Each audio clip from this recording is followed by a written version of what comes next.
just wanted to talk, that's all. All right. Welcome back, everybody. Welcome back. We got some news. The Yankees have initiated Plan B, and it begins with left-handed pitcher Max Fried, who is coming to the Yankees on a massive contract, 8 years, $218 million. Slightly bigger than the contract that the Yankees gave to Carlos Rodon. That was, I believe, $162 million, might have been 161. But my phone is blowing up. People are excited about this. I'll try and get one of the Braves writers from Hammer Territory on the show to kind of break down Max Fried from a perspective of somebody who watched him a lot this year. But we've been talking about this for days. I wouldn't say he's an ace, but he's a solid, 1B. He's like a secondary ace. We'll look at the numbers real quick for StatCast, and then we'll go to his career numbers on Baseball Savant. This year, he went 11-10 with a 3.25 ERA, 29 starts. You look at the StatCast, and anybody who looks at StatCast data will tell you that red is good, right? So he is very, very good at a lot of the metrics that you see here. Pitching run value, baseball run value, breaking ball run value, and off-speed run value, all in the top quarter of the league. His average exit velocity is almost as elite as it gets. 95th percentile, barrel percentage, hard hit percentage, and ground ball percentage, all excellent. And the reason for that is the style of pitcher that he is.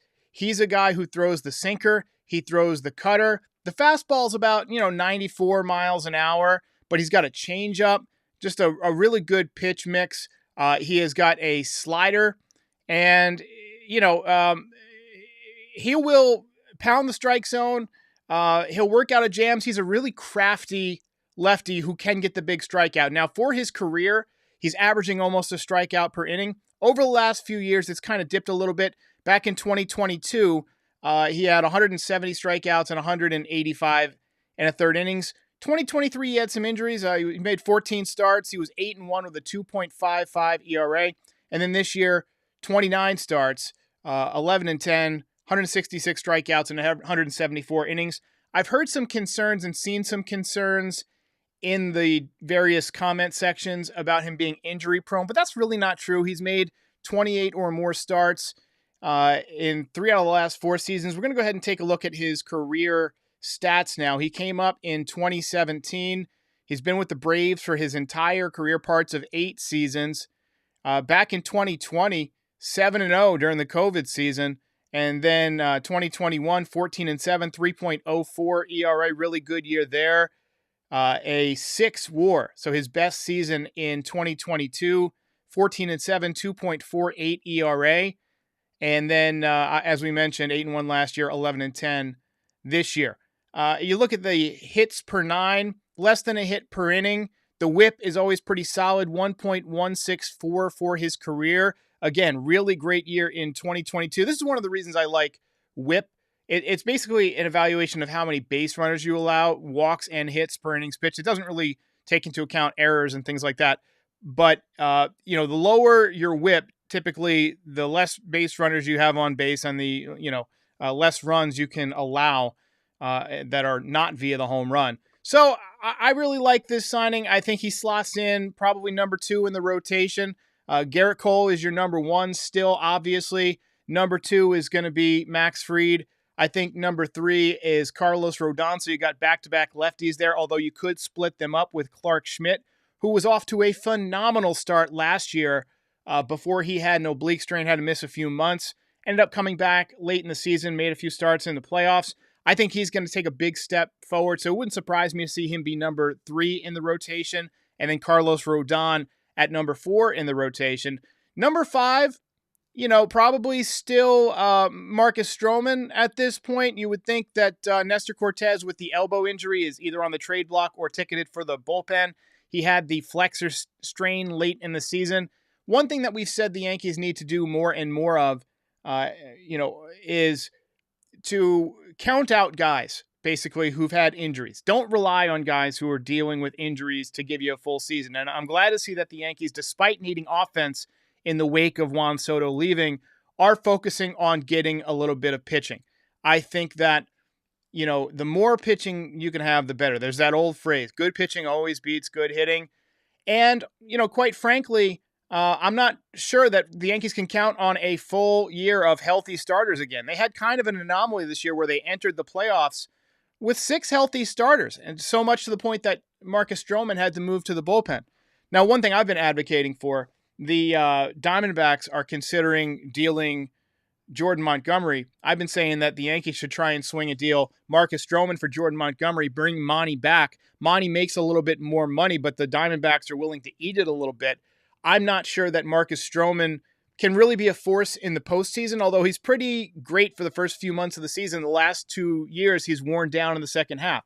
So, Max Fried just pushes everybody back a slot after Gerrit Cole. I think Gerrit Cole is still your number one. And he's 30 years old, so he signed through his age 38 season. I think you hope for 6 good seasons, and you count on a couple of tough ones down the back end. But one thing that makes me optimistic about Max Fried is that these lefties, these crafty lefties, can pitch for a long time if they stay healthy. Jamie Moyer had a really successful career changing speeds and cutting the ball and sinking the ball late in his career. CC Sabathia, long after he was a power pitcher, was still putting up decent numbers because he learned to cut the ball in on guys' hands, to sink it low and away. Max Fried already does all that stuff. So he's already a very accomplished and polished starting pitcher. So I like this move. Initially, I think that 8 years is a little bit longer than you would like to go. But as Brian Cashman said when the Yankees handed out 7 years and 120 to Masahiro Tanaka, who had never thrown a pitch in the major leagues at that point, he said that's the cost of doing business, right? The Yankees didn't want to go more than 5 years. They ended up going, I believe it was 7/155, actually, now that I think about it. And I feel like, this is just the cost of doing business. You hope to get 6 good years, and then maybe the last couple years he's a crafty back end of the rotation guy. He'll probably have some injuries along the way. And I know people are going to scream, oh, he's injury prone every time he has a little thing. But, that's just what pitching is these days. Guys get hurt. You hope to get 5 or 6 good years of mostly healthy pitching, and then you count on the back end of the contract being a little bit rough. Oh, yeah, I forgot about Luis Gil. Luis Gil probably slides in number 5. So that really empties out Marcus Stroman, unless the Yankees are considering Luis Gil for the bullpen. I don't know why he slipped my mind. Rookie of the year. He also, didn't pitch a lot in the postseason, didn't pitch at all in the division series. Luis Gil is a guy, has electric stuff. Would not shock me if the Yankees are trying to save a little bit of money on the bullpen by slotting him into the closer position. Brian Cashman said yesterday that there's a lot of creative ways that the Yankees can figure out their way around the Soto situation and the budget situation. Having lost Soto, you do have some money to spend, but I don't think it's realistic to sign like 5 guys, right? I mean, you've got to, kind of play with things a little bit. You got to kind of get creative. Maybe they deal a Clark Schmidt or a Luis Gil for a bat. A young, controllable starter who's good has a lot of value. And, that's what they were willing to do. Michael King to San Diego as part of the Juan Soto deal. So, things can get a little bit creative. Jay Paul says, Fried has unbelievable stuff. I watched him in Florida during spring training. His stuff is amazing. His stuff is really good. Again, we will put up the StatCast stuff. And if you look at his movement profile, that's one of the great things that Baseball Savant has put up. You see the color coordination, and it shows you the pitch and how much it moves. So, his sinker, 8¼ inches of vertical break and 10 inches of tail. His cutter, it's 16 inches drop, right? That can't. They're really saying his sinker is going up? That doesn't make any sense. It's just a 2-seamer, I guess. But he gets ground balls on it, and then the 4-seamer, I guess this is. Looks like he mostly straight. All right, so you see the metrics. It looks good. Let's get some comments going. See how you guys are feeling about it. Gregory McCann says get Burns too. Well, we're already stocked full of starting pitchers, so maybe if they move somebody, they can do that. But I think it's time to focus on hitting. Richard Mansakane says, get Crochet and Bellinger. I think this rules the Yankees out for Crochet. If you're going to expend, bullets in a trade, you're going to try and get a bat now that you've got, man, so many people still want Burns. I really don't think that's likely. I mean, they're not going to spend. They're going to spend on hitting. You can bet that they're going to go after Cody Bellinger. It wouldn't shock me if they went after somebody like an Anthony Santander, but again, 235 hitter. I think they want a little bit more production there. We're going to talk about Kyle Tucker later tonight. Ethan Ahern says, are you comfortable trading Luis Gil now for Kyle Tucker? That's a good question. 1 year of Kyle Tucker. I mean, maybe if he signed an extension, okay? If you get a window to negotiate with him before the trade and he agrees to like a 6 or 7 year deal and avoids free agency so you don't have to go through this bidding war again. It was a comment by Ken Rosenthal this afternoon. He said it's the perfect replacement for Juan Soto. He's a left-handed hitter. He's a good outfielder. He's fast. He's young. He's athletic. Plays for Houston, though. And reportedly, the Cubs are also interested on Kyle Tucker. They're in on him. And so it would make sense that Houston would rather deal him out of the league rather than trade him to a potential ALCS opponent, right? The Astros are still trying to win. If they move Kyle Tucker and possibly Framber Valdez, as has been rumored, then that means that they're probably taking a step back for a year or two to kind of reset things. And once you take a step back and reset, I mean, there's no guarantee that you're going to get back out on top. So it'll be interesting to see what happens. I'm definitely interested in Kyle Tucker if he's really available, but the price will be absolutely nuts. So Jesse Gonzalez says Fried will get cooked in the AL. Also, not everyone is made to pitch in New York. Well, I mean, that's just your opinion, man. In the words of the dude, the AL and the NL are really not that different anymore because the NL has the DH, right? So there's a lot of really good lineups in the National League. It's not like it was back in the 90s where there was a huge disparity in offense between the National League and the American League. I'd agree that there's still some better offensive players in the American League, but he's going to get to pitch, against the Rays in the division a few times. They're not really an offensive juggernaut. I think he would match up well against teams like the Guardians, who we might have to face. I think this is a good signing for the Yankees. My initial reaction is very positive. Franklin Lopez says, great first step. Hopefully Cashman doesn't just stop with this move. Also, Kyle Tucker would be a dream, but I believe the price is too high. Again, we're going to do a live show in 2 hours and 55 minutes tonight. We are going to talk about Kyle Tucker, among other topics.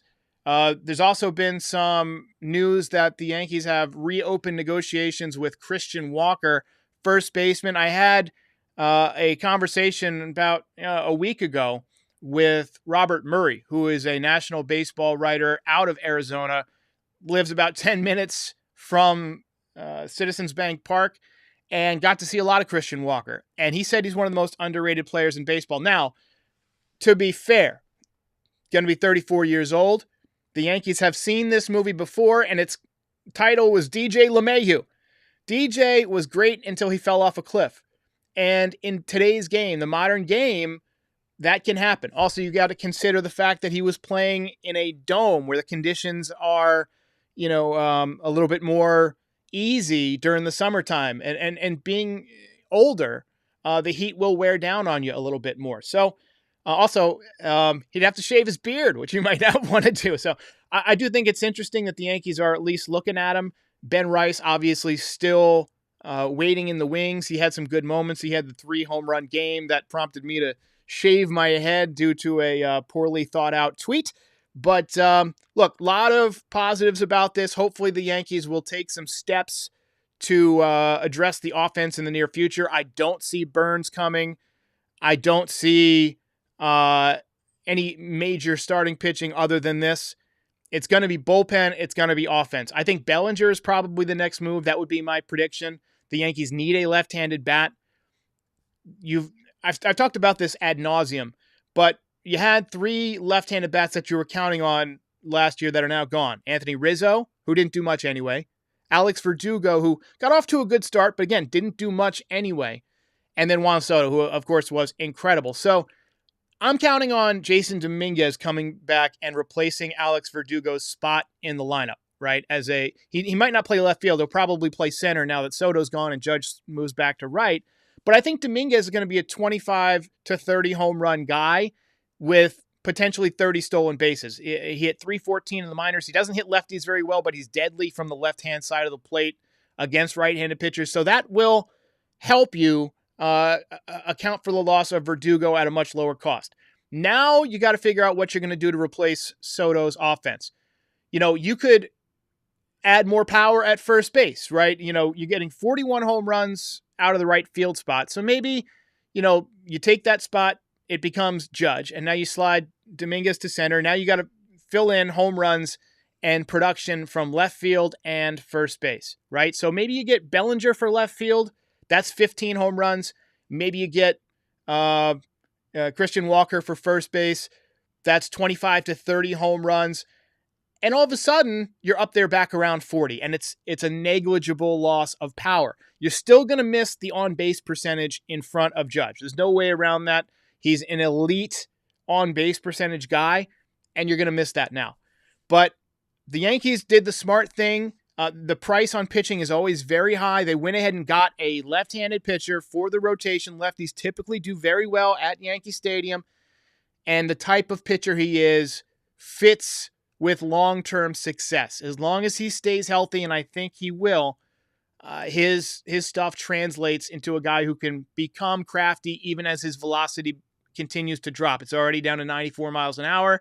I could see him succeeding at 91 miles an hour. We've seen Nestor Cortez do it. He's a big guy. He's 6'4", 190 pounds. He's wiry. So, good move for the Yankees. Interesting move. Let's take a few more comments here. El Nino says, Fried is better than Blake Snell. I don't know if I would go that far. I mean, Blake Snell, when he's on top of his game, is amazing. The Yankees reportedly had interest in Blake Snell. They opted to not make a further offer because they were waiting on Juan Soto. And Blake Snell, after the offseason he had last year where he got basically left at the altar and ended up having to sign a deal late in the winter and basically missed the first part of his season and really didn't put it together until the second half. He wanted to get locked in quickly, and so he went to the Dodgers. He's going to be part of a probable division winner, probably going to pitch in the World Series again. I think the Dodgers are still the team to beat out west. Padres are going to be very good, but they're going to lose Tanner Scott, I think, via free agency. They might lose Jurickson Profar. But then again, they're going to get better too. Jackson Merrill's going to be even better next year. So very interesting things happening all over baseball right now.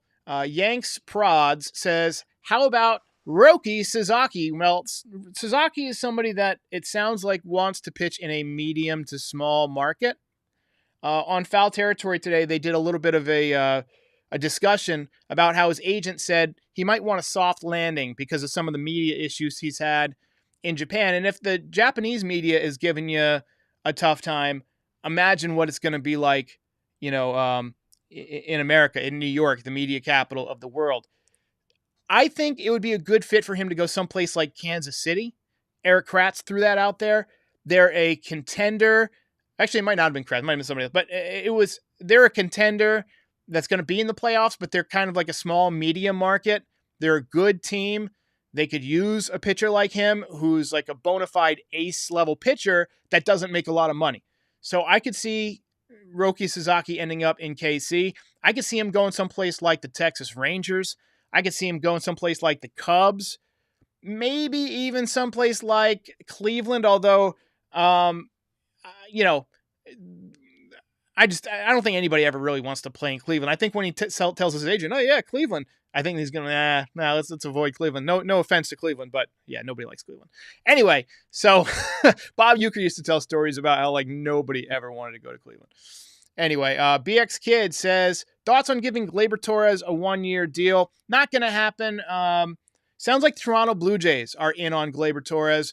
The Mariners, I've always felt would be a good fit for Gleyber Torres, but I just don't see him coming back. Richard C says Cliff Lee 2.0. That would be nice. That guy was dope.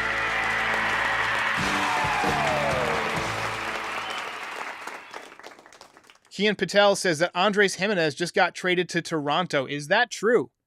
I did not see that, but that's a big deal. That guy is a platinum glove winner at second base. So I guess that if that's true, then that means no Gleyber Torres in Toronto. Interesting. Sinker Baller says fried chicken. Well, I think we have a sponsor for the chicken buckets now, don't we? Right? We just stamp Max Fried's picture on there. I wonder if they gave him a cut of that. Give him a nickel per bucket. Erik Coach says Stroman is not a bullpen arm at all in his mind. I agree. I think that's one of the reasons now that Luis Gil could be considered for the bullpen. I mean, 100-mile-an-hour fastball, good slider, devastating changeup. He could be an outstanding closer. You pair him with Luke Weaver, but the control has been an issue. I still like him as a starter, even though I forgot to mention him earlier when I was rapidly firing off names. But yeah, I mean, number 5 starter who was what is he, about 15-9 this year with a about a 3.5 ERA, something along those lines. Not too bad. The more I think about it, I really think that there's a possibility that the Yankees could deal either a Clark Schmidt or a Luis Gil to get a bat, just like they did for Juan Soto. I wouldn't do it for Tucker, though, unless you got an extension out of him. But, hey, we got 3,000 watching between YouTube and Twitter. We got 2,000 watching here live on YouTube. So go ahead and hit that like button for me. Go ahead and smash it. I'll pause. I'll give you a second. Go ahead and hit that like button. Hit that subscribe button. We are cruising towards 45,000. We are the official podcast of the Foul Territory Network for the Yankees. If you look at the bottom right-hand corner, that's the little Foul Territory Network logo. We got that new little bug. And then Pinstripe Territory on all your favorite podcast platforms. So go ahead and like and subscribe. Bobby Tacchio says we need to tighten up our defense. That's one of the reasons I like Bellinger and Walker. Bellinger is a good outfielder and a good first baseman, so no matter where you put him on any given day, and they like versatile guys who can move around, he's a plus defender. Christian Walker, one of the more elite first basemen in the game. I'll go ahead and pull up his numbers real quick. Just hang on there. Christian Walker. I'll pull up his StatCast for you so you can look at it. Now, the thing that concerns you is the age, but you look at the defense. 91st percentile at first base. The other thing that concerns me a little bit about him is he's a little bit pull happy. I mean, he hits the ball really far when he hits it. So some of these home runs wouldn't be home runs at Yankee Stadium, but some of them clearly would be. He does have some pop to right field. You see this one out here at the Diamondbacks Park. That's a double, but at Yankee Stadium, that's in the bullpen. So are these, and these are obviously in the bullpen too. So he has some opposite field power. He obviously sprays the ball all over the field. He's got hits to right field, right center, and when he connects to left field, it's in the air and he crushes it. You look at the bat speed. The bat speed is a big indicator of power. You know, Giancarlo Stanton has some of the best bat speed in baseball still. Actually, the best if you look at the StatCast data. And he also has, among the highest exit velocity every year, and he hits some of the furthest home runs.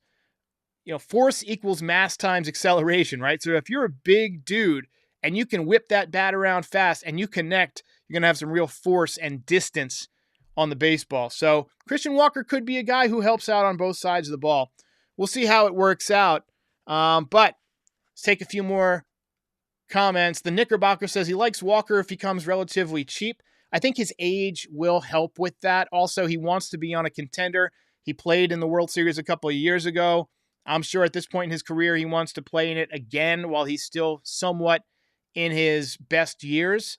Rayrard says Pete Alonso is an old strikeout machine. We don't need any more of them.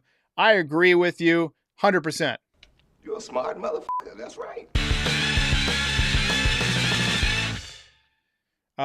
Devin Mateo says Oswaldo Cabrera would be a great starter. He produces when he's playing. Start him at second. I like Oswaldo, but I think what the Yankees see in Oswaldo is a guy who plays lots of positions, who's extremely versatile. That's the value that he brings, right? So I feel like they're probably going to leave him in that utility role. But anyway, this podcast is about Max Fried. Welcome to the New York Yankees, Mr. Max Fried. 8 years, $218 million. I will be back at 9 p.m. for a show focused on Kyle Tucker and Christian Walker. We'll talk a little bit more about Max Fried, I'm sure. But we're going to do another show in about 2 hours and 40 minutes. I got to run and finish my Subway sandwich. But congrats to Max Fried on his new contract with the Yankees. Brian Cashman, I hope you continue to work and the Yankees finally execute the beginning stages, at least, of Plan B. We'll see you in a couple hours. Stay tuned. Ball game over. If you enjoyed this video, please drop a like and give us a subscribe. It helps other Yankees fans find the channel. We're also on all your favorite podcast platforms and social media. Join the community, have some fun. We're here after every game. This is Pinstripe Territory.